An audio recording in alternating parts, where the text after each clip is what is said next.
पहला सवाल, हजरत मोहम्मद सल्लल्लाहु अलैहि वसल्लम की कितनी बेटियां थीं? 5, 4, 3, 2, 1. सही जवाब है 4 बेटियां।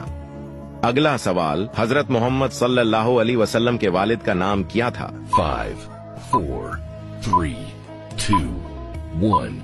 दुरुस्त जवाब है अब्दुल्ला।